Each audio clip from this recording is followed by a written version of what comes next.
Hello everyone. How are you guys doing today?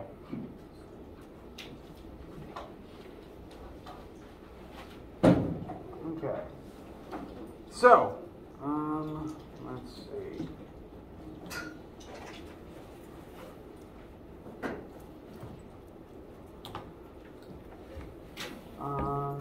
Some announcements and, I guess, scheduling reminders. You guys know how on Sunday I sent out an email saying that my scheduling is weird right now and that I might need some patience from you guys during this week as I figure things out? That's set to continue because I have a funeral to go to on Monday. And I apologize for the weirdness and the inconsistencies in the schedule changes recently. I certainly haven't planned any of the events in the last couple of weeks, so I apologize and ask for some continued patience as I figure out how things are exactly going to work. But I already have a plan for next week I'm going to present to you guys right now. So, looking at the calendar, today is Friday the 24th. We are currently in lecture today. There is not a lab today. The Chapter 3 homework and quiz are due tonight. I've been getting a lot of good questions about that. I think everyone is doing very well. Excuse me. Next week, the 27th through the 1st of October, we will not have class on Monday.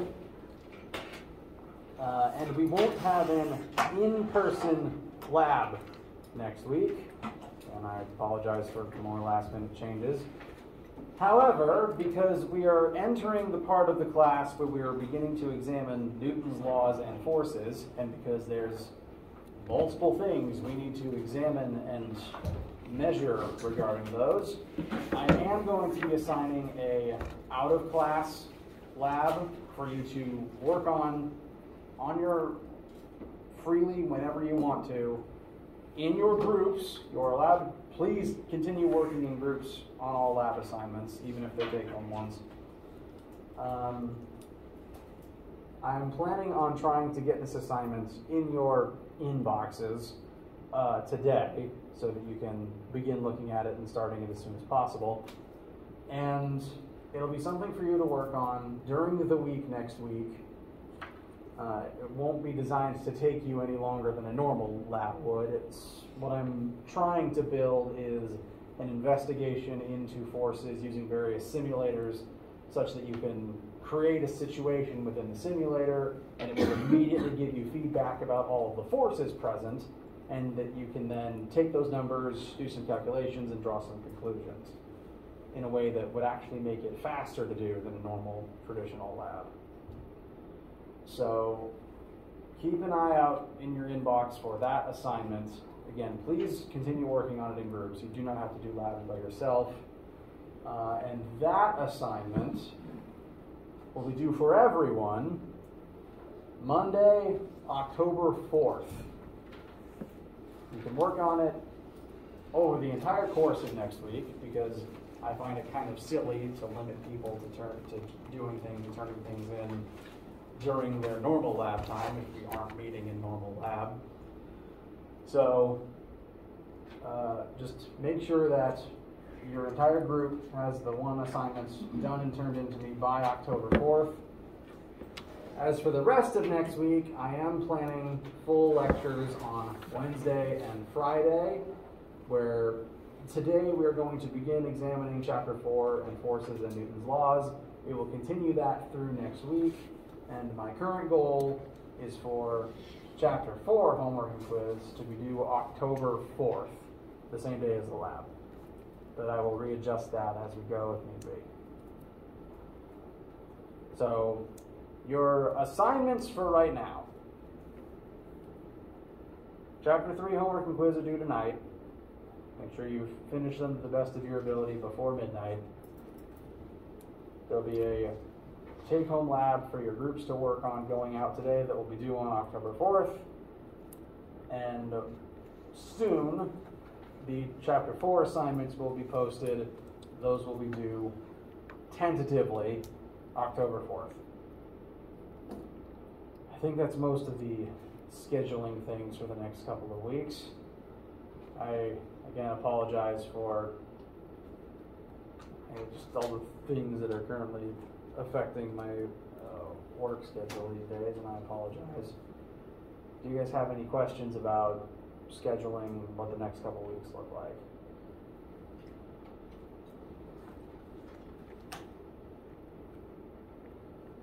Okay.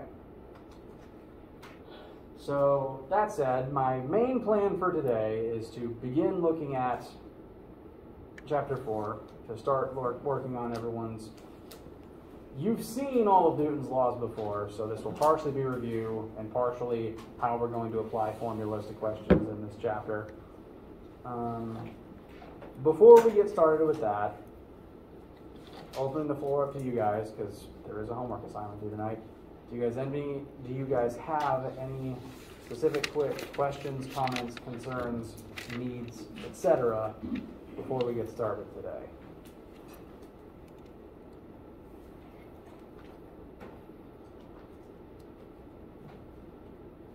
Okay. Now, one additional thing, and this might be kind of a selfish request, but one of my favorite parts of this job is when students just ask any random goofy science question that pops into their head. If it's like from comics or TV or movies or just something weird you've been wondering your whole life, I actually really like when students ask those, because it's fun, it's a nice little non sequitur that I can usually try to tie into something we're learning about somehow. And it is my favorite part of this job, and I would rather selfishly ask right now if there are any at all goofy questions that you guys could think to ask, because past week I've had, and the week I'm having next week, I kind of just want to talk about something silly. Yes? Do you think aliens are real? Like, is it possible?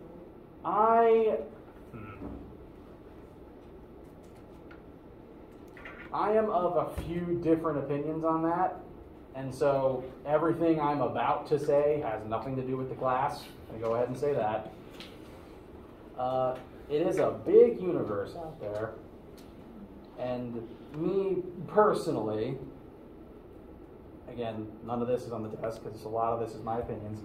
I do think the universe was created by a God who knows what they're doing.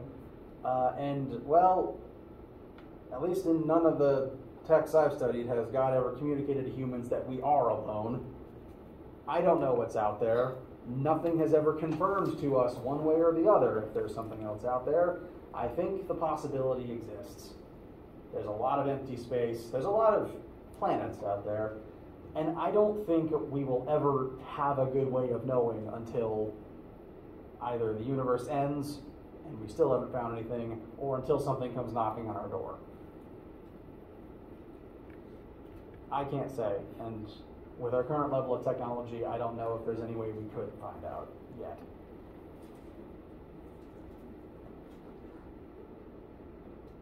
Anything else? What about how a lightsaber works? I love this question, actually. So, some of that is tied into weird lore that George Lucas wrote, but there is some actual physics involved that I can talk about. A lightsaber, in terms of real physical things that we could actually build one day, the handle is designed with a lot of weird internal sci-fi tech that it is designed to create plasma. The actual blade of the lightsaber isn't actually made of light, it is made of plasma. Is anyone unfamiliar with chemical plasma, the stuff the sun is made of? Okay. Now, plasma is very hot, and so if you had a sword made of it, you should be able to melt through about anything with enough effort. So it makes sense to make a blade of plasma, and in fact, we kind of already have that. On Earth, right now, it's not a whole sword, but we do have plasma torches. They are not nearly as impressive. And again, they are not whole swords. But we are able to create a jet of plasma that is hot enough and well directed enough to melt through and cut through most materials. So if you haven't seen one before, it's basically just a welder or a blowtorch just cranked up to 1,000,000.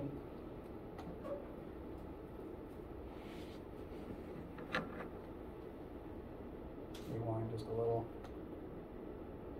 This particular machine is just creating plasma by energizing air and blasting that air out through the end, kind of like fire or a jet.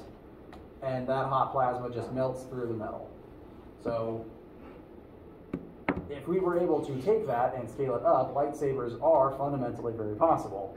The problem with lightsabers as presented in Star Wars is that it's an entire sword blade made out of plasma, which again is something you don't want to touch and is something that is inherently hard to control because of how energetic it is. In Star Wars, what they do is the handle of the blade actually creates a sword-shaped magnetic field that traps the plasma inside of it. And plasma is electrically charged and magnetic, so that would work. We just have no way to make a magnetic field that is blade-shaped. We cannot actually compress it and contain it in the shape of a sword yet. We could theoretically make a metal sword that had an edge that was extruding plasma. That would be more of a plasma chainsaw, which would also be really cool. We have yet to create full blades, though. It is technically not impossible, though. Although, probably the worst part of having a lightsaber is, since the plasma is functionally weightless, if you aren't watching it, it's very easy to, say, lose track of where the blade is and accidentally slice your leg. Which is actually why only Jedi use them. They use the Force to constantly be aware of where the blade is. So that was less science and just more me knowing things about Star Wars. But lightsabers, not impossible. I think a guy actually did it. He has a YouTube channel called Hacksmith. And Hacksmith. Yeah, he actually did it. He actually created a plasma lightsaber. I have seen people create handles that just create fire. And again, it's not impossible to just extrude the plasma in a direction. I would have to look at specifically what this person did, because if you stay in physics to 1510, we will talk about how bizarre magnetic fields are and how little we are able to control them. So if this person was able to make a blade-shaped magnetic field, I don't know why this person doesn't already have a Nobel Prize. Maybe, though. I have yet to watch it. I'll look into it. I feel better already. How are you guys feeling? Alright, anything else on your minds? I do encourage this kind of stuff literally any day. Mm-hmm. How much does an arc reactor power? Marvel made the correct decision never telling us exactly any pseudoscience about how an arc reactor works, which, if that term doesn't sound familiar, it's the thing in Tony Stark's chest. Yeah, no one knows. They've never said what it is physically, so no one can guess. Unfortunately, they did try to explain the Ant-Man technology, and that just made it worse. I love the Ant-Man movies, but the pseudoscience in them is just wrong. Alright.